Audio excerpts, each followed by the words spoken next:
Hello, my friends. Welcome back to my channel. I hope you are doing great today. If you're here, it means you're excited to learn English while also learning about amazing personalities who changed the world. Learning English becomes so much easier when you listen to stories, especially biographies of great leaders. Today we are going to talk about one of the most inspiring figures in history, Mahatma Gandhi. This is going to be an incredible journey, full of lessons, emotions, and powerful moments. I will take you step by step through his life, from the very beginning to his death. So grab a cup of tea or coffee, sit back, and get ready to improve your English. While learning about the man who taught the world about truth, nonviolence, and the power of simplicity. Mahatma Gandhi was born on October 2, 1869, in a small town called Porbandar, located in present-day Gujarat, India. His full name was Mohandas Karamchand Gandhi, but later people began to call him Mahatma, which means great soul. Let's start from his childhood. Mohandas was born into a Hindu family. His father, Karamchand Gandhi, was a chief minister in Porbandar, and his mother, Putlibai Gandhi, was a deeply religious woman. Putlibai was a devoted mother and followed strict rituals like fasting and praying. Her simple lifestyle and deep spirituality left a lasting impression on young Mohandas. As a child, Gandhi was a quiet and shy boy. He was not very strong or brave. In fact, he was scared of many things, including the dark. But he had a deep sense of curiosity and an eagerness to learn. He loved listening to stories from Indian epics like the Ramayana and Mahabharata, which taught him about truth and good behavior. When Gandhi was around 13 years old, he was married to Kasturba Gandhi, a girl of the same age. This was common in India at that time, but it was still a life-changing moment for young Gandhi. He often said that he learned a lot from Kasturba, as she was a strong and independent woman who supported him throughout his life. After finishing school in India, Gandhi decided to become a lawyer. In 1888, at the age of 18, he left for London, England, to study law. It was his first time leaving India, and he faced many challenges. He struggled with speaking English fluently and adapting to British culture. He felt lonely and missed his family, but he did not give up. In London, Gandhi learned a lot about Western ideas, but he also stayed connected to his Indian roots. He started eating simple vegetarian food, following his mother's teachings. This was the time when Gandhi began to read books about different religions, such as Hinduism, Christianity, and Islam. These books shaped his belief that all religions teach love and truth. Gandhi completed his law studies in 1891 and returned to India. He hoped to start a successful career as a lawyer, but things didn't go as planned. He was shy and nervous in court, and it was hard for him to argue cases. It seemed like his dream of becoming a great lawyer was slipping away. In 1893, Gandhi was 24 years old when he received an offer to work in South Africa. A businessman from Gujarat, Dada Abdullah, needed legal help for his business, and he invited Gandhi to assist him. Gandhi accepted the offer, thinking it would be a temporary job, just for 1 year. But little did he know that this journey would change his entire life. When Gandhi arrived in South Africa, he faced something he had never experienced before: racism. South Africa was under British rule at the time, and there was a clear divide between the white people and the people of color, including Indians. Indians were treated as second-class citizens and faced discrimination everywhere. One of the most famous incidents in Gandhi's life happened shortly after he arrived in South Africa. He was traveling by train from Durban to Pretoria. Gandhi had a first-class ticket, but when a white passenger saw him, he complained to the railway authorities. The officials told Gandhi to move to the third-class compartment because he was not white. Gandhi refused. He argued, "I have a valid first-class ticket. Why should I move?" But the railway officials didn't care. They forcibly threw him out of the train at a station in the middle of the night. It was cold, dark, and humiliating. Gandhi sat alone at the station, thinking deeply. This incident shook him. He realized that this was not just his problem. It was the problem of all Indians and people of color living in South Africa. They were being treated unfairly, and no one was standing up for their rights. Gandhi decided that he could not stay silent. After the train incident, Gandhi began to observe the situation in South Africa more closely. He saw that Indians were not allowed to vote. They were forced to carry special passes, and they were treated with no respect. Gandhi started speaking to the Indian community and organizing them to fight against injustice. But here's what made Gandhi different. He believed in nonviolence. He didn't want to fight back with anger or violence. Instead, he believed in the power of truth and peaceful resistance. He called this method satyagraha, which means the force of truth. Over the next 21 years, Gandhi stayed in South Africa and led many campaigns to fight against discrimination. Here are some key events during this time. 1. Burning of the passes. In South Africa, Indians were required to carry special passes to prove their identity. Gandhi organized a protest where people burned these passes as a symbol of resistance. This was one of the first acts of civil disobedience led by Gandhi. 2. The Tolstoy Farm. Gandhi believed that living a simple and truthful life was important. He started a community called the Tolstoy Farm, where people lived together, worked hard, and followed his principles of nonviolence and truth. 3. The March Against Injustice.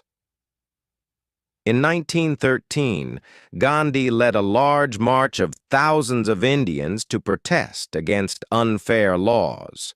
The march was peaceful but powerful, and it drew attention to the struggles of Indians in South Africa. During his time in South Africa, Gandhi completely transformed as a person. He became stronger, wiser, and more determined to fight against injustice. He also adopted a simple lifestyle. He wore plain clothes, ate simple food, and focused on serving others. In 1915, after spending 21 years in South Africa, Gandhi returned to India. He was 45 years old and had already become a well-known leader because of his work in South Africa. But now his focus shifted to his homeland. India was under British rule, and the people were suffering greatly. Heavy taxes, poverty, and lack of freedom were everyday realities. Gandhi knew he had to do something. When Gandhi returned to India, he didn't immediately jump into politics. Instead, he spent the first few years traveling across the country. He visited small villages, talked to farmers, and observed the lives of ordinary people. Gandhi realized that most Indians lived in poverty. They didn't have enough food, clean water, or proper clothes. Farmers were forced to pay high taxes to the British, even when their crops failed. Gandhi felt the pain of the people deeply and decided that his life's mission would be to help them. One of Gandhi's first major campaigns in India happened in Champaran, a district in Bihar. The farmers there were being forced to grow indigo, a crop used to make blue dye, instead of food. Even worse, they were paid very little for their hard work. The farmers were starving, and they had no way to fight back. In 1917, Gandhi went to Champaran to understand their problems. The British authorities tried to stop him, but Gandhi didn't back down. He stayed in the villages, spoke to the farmers, and collected evidence of their suffering. Gandhi then led a peaceful protest against the British, demanding better treatment for the farmers. This movement was a success, and the farmers were finally allowed to grow food instead of indigo. This was Gandhi's first major victory in India, and it showed the power of non-violent resistance.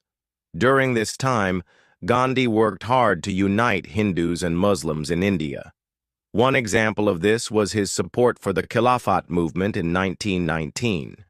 This movement was led by Muslims who wanted to protect the Ottoman Empire's caliph, their spiritual leader, after World War I. Gandhi believed that Hindus and Muslims should work together for India's independence. He supported the Khilafat movement, which helped bring the two communities closer.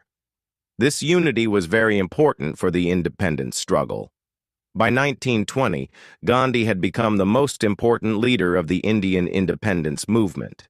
He launched the non-cooperation movement, which was a nationwide protest against British rule.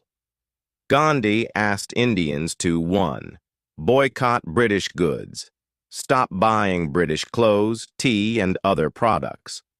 2. Resign from British jobs. Quit working for the British government. 3. Reject British schools. Pull children out of British-run schools. Instead, Gandhi encouraged Indians to use Swadeshi products, meaning goods made in India. He even started spinning khadi, a type of hand-woven cloth, and encouraged others to do the same. Spinning khadi became a symbol of self-reliance and freedom. This movement gained huge support, and millions of Indians joined Gandhi's call for non-cooperation. However, the movement faced challenges. In 1922, some protesters in a village called Chauri Chaura turned violent and set a police station on fire, killing several policemen. Gandhi was deeply upset by this incident because he believed in nonviolence. As a result, he called off the movement, even though it was very successful. In 1930, Gandhi launched one of the most famous protests in history, the Salt March. At that time, the British had a monopoly on salt. They taxed salt heavily, making it expensive for ordinary Indians. Gandhi decided to challenge this unfair law. On March 12, 1930, Gandhi and 78 of his followers began a 240-mile march from his ashram in Sabarmati to a small village called Dandi, near the sea. Thousands of people joined him along the way. When they reached the seashore on April 6th, Gandhi picked up a handful of salt from the ground, breaking the British salt law. This simple act became a powerful symbol of resistance. The Salt March inspired millions of Indians to join the independence movement. Gandhi was arrested many times by the British, but instead of weakening the movement, his arrests made him even more popular. People saw him as a symbol of courage and sacrifice. Each time Gandhi was imprisoned, more and more people joined the struggle for freedom. In 1942, during World War II, Gandhi launched the Quit India movement, demanding that the British leave India immediately. He gave a powerful slogan, "Do or die." He asked Indians to fight peacefully but with determination, saying they must not stop until they achieved freedom. The British responded by arresting Gandhi and other leaders. Protests erupted across the country, and people showed incredible bravery. The movement created massive pressure on the British government to leave India. Finally, after years of struggle, sacrifices, and peaceful resistance, India gained independence on August 15, 1947. Gandhi's dream of a free India had come true. However, independence came with a painful division of the country into two nations, India and Pakistan. Gandhi was deeply saddened by the violence and hatred between Hindus and Muslims during this time. After India gained independence in 1947, Gandhi should have felt happy and victorious, but instead, he was heartbroken.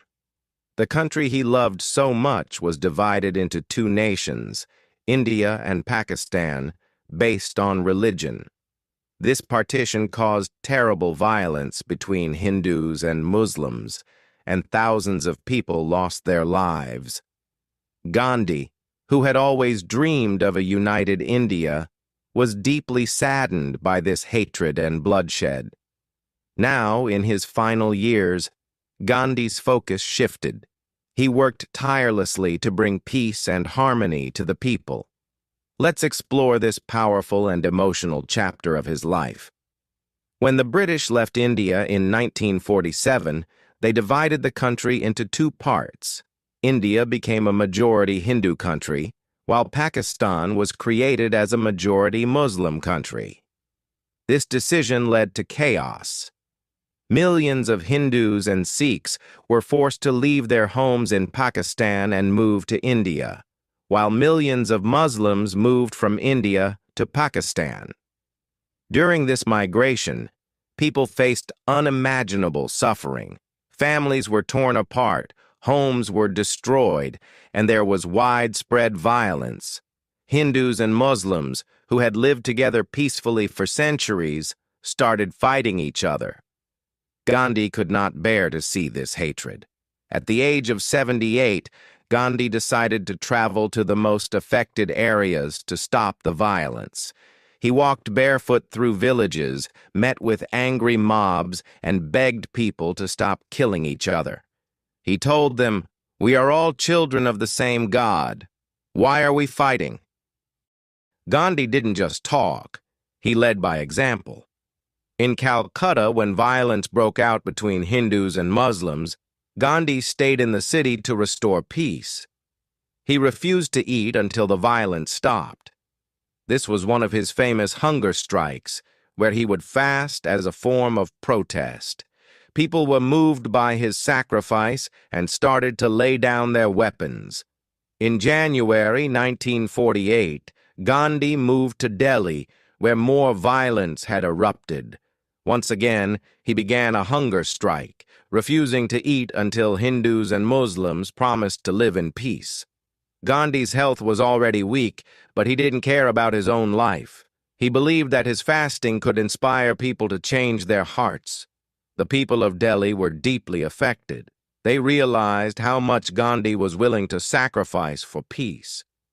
Both Hindus and Muslims came together to pledge that they would stop fighting.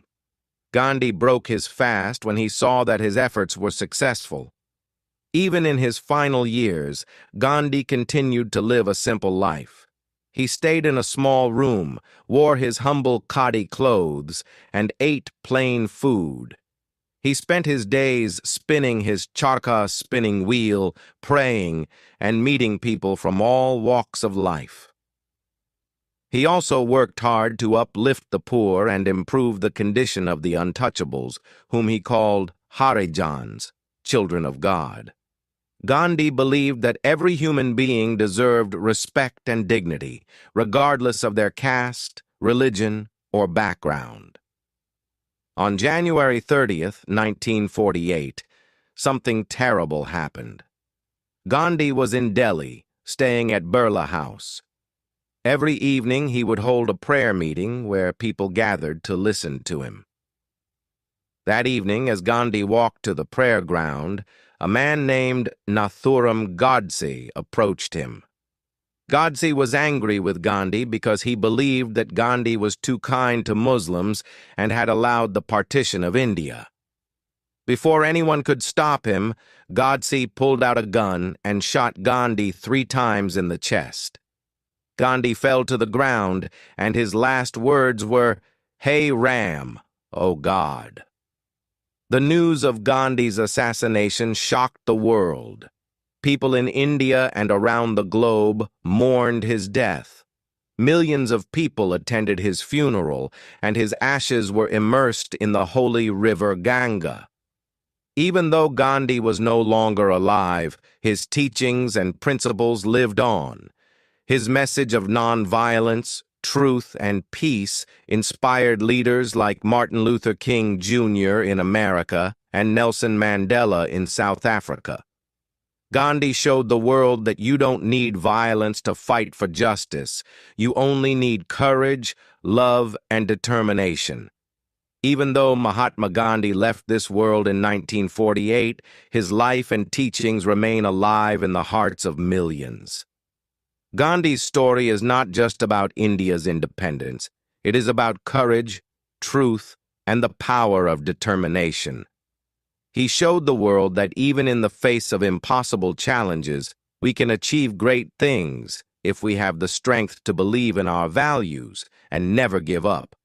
Let's now reflect on Gandhi's greatest lessons and how they inspire us to be better, stronger, and more compassionate human beings. Lesson 1. Nonviolence is the greatest power. Gandhi proved that violence is not the answer.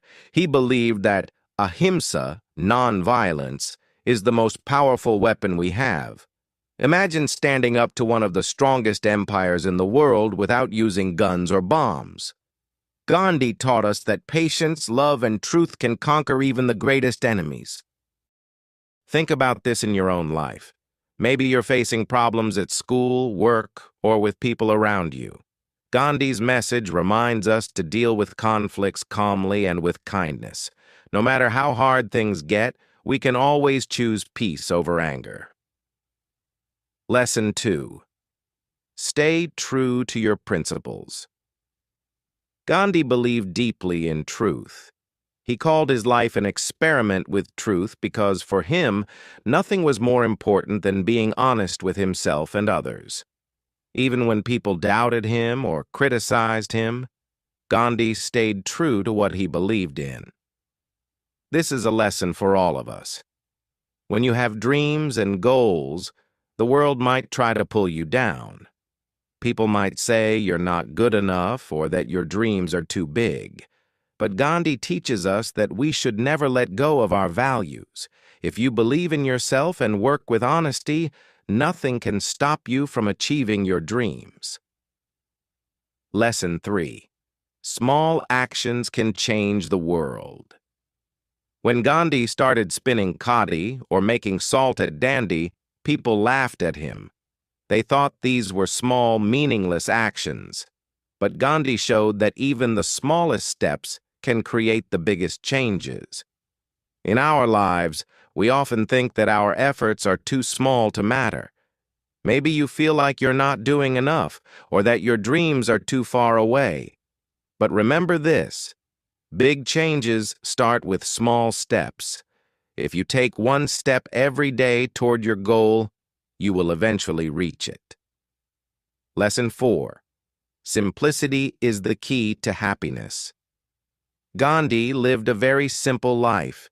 He didn't need fancy clothes, big houses, or expensive things to be happy. For him, happiness came from helping others and staying close to his values. Today, many of us chase after material things, thinking they'll make us happy. But Gandhi's life reminds us that true happiness comes from within.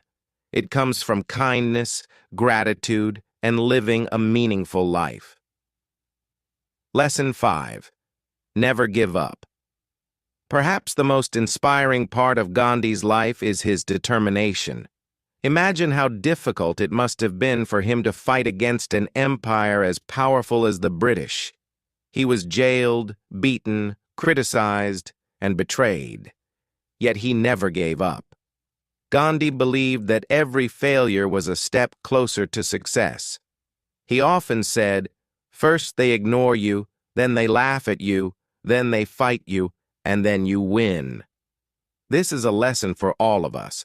No matter how many obstacles come your way, never stop fighting for your dreams. You might fail once, twice, or even 100 times, but as long as you keep going, you will achieve what you want. Even today, people around the globe look to Gandhi for guidance. His life shows us that no matter where you come from or how small you feel, you can make a difference. And Mahatma Gandhi's face is on all Indian currency because he is considered the father of the nation. The image used on the currency comes from a famous photograph taken in 1946, where Gandhi is smiling warmly. This smile represents peace, simplicity, and hope. As we end this story, think about Gandhi's life as a shining example. He wasn't born rich or powerful. He was an ordinary man who believed in extraordinary things. His dream was to free India, and he achieved it not by fighting with weapons, but by fighting with his heart, his mind, and his soul. You too have the power to achieve your dreams. You don't need to be perfect or have everything figured out.